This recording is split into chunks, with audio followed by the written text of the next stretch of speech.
गरुड़ जी ने कहा, हे केशव, यम मार्ग की यात्रा पूरी करके यम के भवन में जाकर पापी किस प्रकार की यातना को भोगता है वह मुझे बतलाइए। इस पर श्री भगवान बोले, हे विनीता के पुत्र गरुड़, मैं नरक यातना को आदि से अंत तक कहूंगा। सुनो, मेरे द्वारा नरक का वर्णन किए जाने पर उसे सुनने मात्र से ही तुम कांप उठोगे। हे कश्यप नंदन, बहुभीतिपुर के आगे 44 योजन में फैला हुआ धर्मराज का विशाल पूर है। हाहाकार से परिपूर्ण उस पूर को देखकर पापी क्रंदन करने लगता है। उसके क्रंदन को सुनकर यमपुर में विचरण करने वाले यम के गण प्रतिहार के पास जाकर उस पापी के विषय में बताते हैं। धर्मराज के द्वार पर सर्वदा धर्मध्वज नामक प्रतिहार स्थित रहता है। वह द्वारपाल जाकर चित्रगुप्त से उस प्राणी के शुभ और अशुभ कर्म को बताता है। उसके बाद चित्रगुप्त भी उसके विषय में धर्मराज से निवेदन करते हैं। हे ताक्ष, जो नास्तिक और महापापी प्राणी है, उस सभी के विषय में धर्मराज यथार्थ रूप से भली भांति जानते हैं, तो भी वे चित्रगुप्त से उन प्राणियों के पाप के विषय में पूछते हैं। और सर्वज्ञ चित्रगुप्त भी श्रवणों से पूछते हैं। श्रवण ब्रह्मा के पुत्र है। वे स्वर्ग, पृथ्वी तथा पाताल में विचरण करने वाले तथा दूर से ही सुन एवं जान लेने वाले हैं। उनके नेत्र सुदूर के दृश्यों को भी देख लेने वाले हैं। श्रवणी नाम की उनकी पृथक पृथक पत्नियां भी उसी प्रकार के रूप वाली है, अर्थात श्रवणों के समान ही है। वे स्त्रियों की सभी प्रकार की चेष्टाओं को तत्वतः जानती है। मनुष्य छिपकर अथवा प्रत्यक्ष रूप से जो कुछ करता है और कहता है, वह सब मनुष्य के मानसिक, वाचिक और कायिक सभी प्रकार के शुभ और अशुभ कर्मों को ठीक ठीक जानते हैं। मनुष्य और देवताओं के अधिकारी के श्रवण और श्रवणिया सत्यवादी हैं।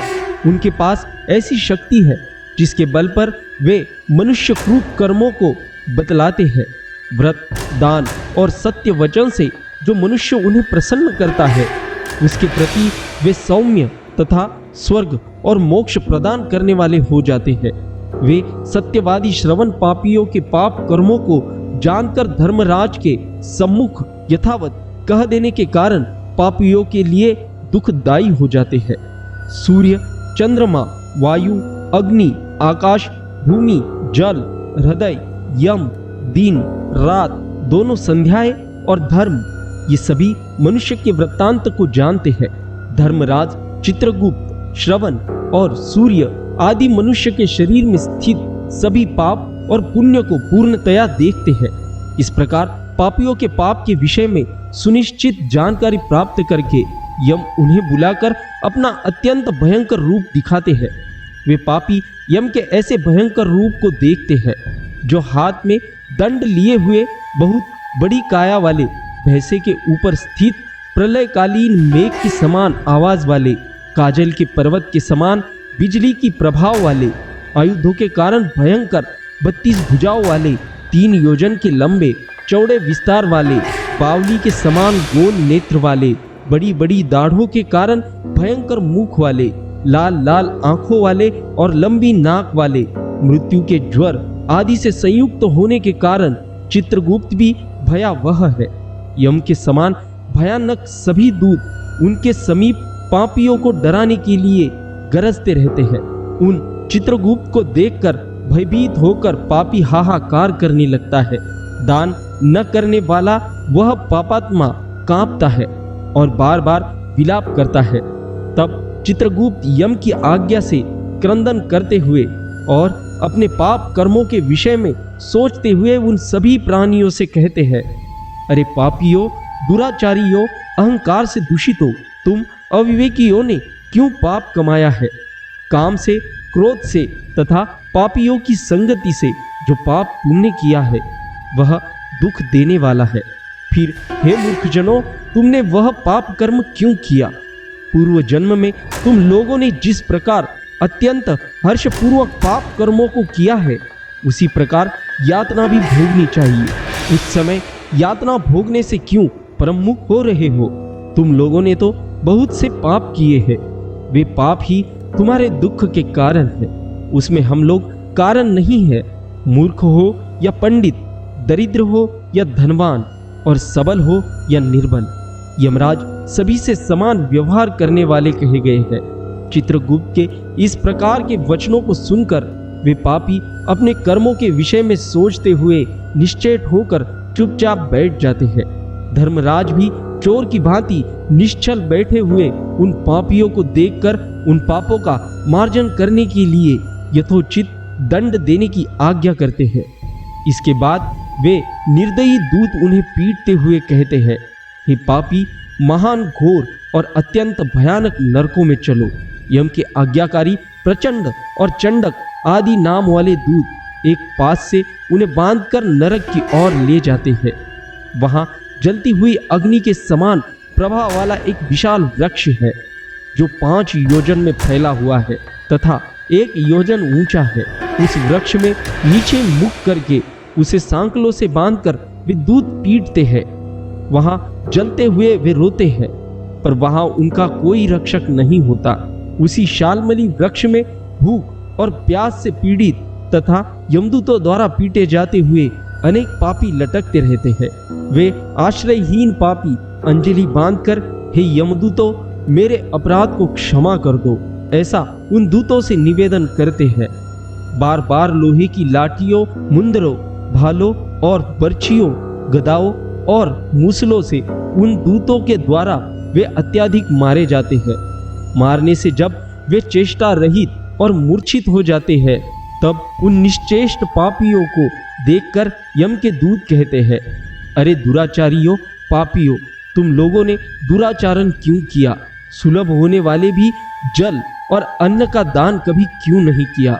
तुम लोगों ने आधा ग्रास भी कभी किसी को नहीं दिया, और न ही कुत्ते तथा कौवे के लिए बलि ही दी। अतिथि को नमस्कार नहीं किया और पितरों का तर्पण नहीं किया। यमराज तथा चित्रगुप्त का उत्तम ध्यान भी नहीं किया।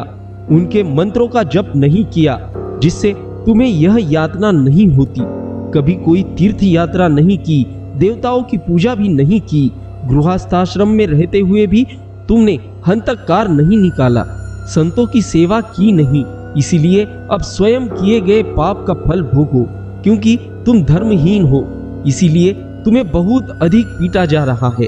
भगवान हरि ही ईश्वर है, वे ही अपराधियों को क्षमा करने में समर्थ है। हम तो उन्हीं की आज्ञा से अपराधियों को दंड देने वाले हैं।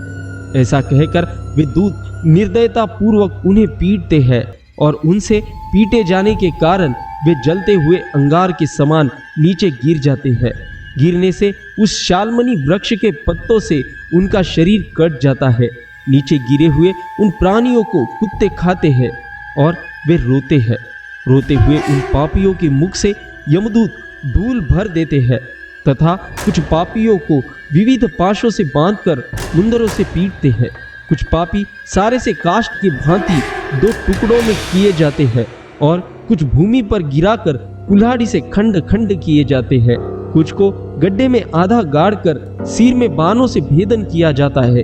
कुछ दूसरे पेरने वाले यंत्र में डालकर गन्ने के भांति पेरे जाते हैं। कुछ को चारों ओर से जलते हुए अंगारों से युक्त उल्मुख से ढक करके लोह पिंड के भांति धधकाया जाता है। कुछ को घी के खोलते हुए कहाड़ी में, कुछ को तेल के कहाड़े में तले जाते हुए बड़े की भांति इधर उधर चलाया जाता है। किन्हीं को मतवाले गजेंद्र के सम्मुख रास्ते में फेंक दिया जाता है। किन्हीं को हाथ और पैर बांधकर अधोमुख लटकाया जाता है। किन्हीं को कुएं में फेंका जाता है, किन्हीं को पर्वती से गिराया जाता है। कुछ दूसरे कीड़ों से युक्त कुंडों में डुबो दिए जाते हैं, जहां वो कीड़ों के द्वारा व्यथित होते हैं। कुछ पापी वज्र के समान चोंच वाले बड़े बड़े कौवों, गीदों और मांस भोजी पक्षियों द्वारा शिरे देश में नेत्र और मुख में चोंचों से आघात करके नोचे जाते हैं। कुछ दूसरे पापियों से ऋण को वापस करने की प्रार्थना करते हुए कहते हैं, मेरा धन दो, मेरा धन दो। यमलोक में मैंने तुम्हें देख लिया है, मेरा धन तुम्हें ने लिया है। नरक में इस प्रकार विवाद करते हुए पापियों के अंगों से सड़सियों द्वारा मांस नोचकर यमदूत उन्हें देते हैं। इस प्रकार उन पापियों को सम्यक प्रताड़ित करके यम की आज्ञा से यमदूत खींचकर तामिस्त्र आदि घोर नरकों में फेंक देते हैं। उस वृक्ष के समीप में ही बहुत दुखों से परिपूर्ण नरक है, जिनमें प्राप्त होने वाले महान दुखों का वर्णन वाणी से नहीं किया जा सकता। हे आकाशचारीन गरुड़, नरकों की संख्या 84 लाख है। उनमें से अत्यंत भयंकर और प्रमुख नरकों की संख्या 21 है।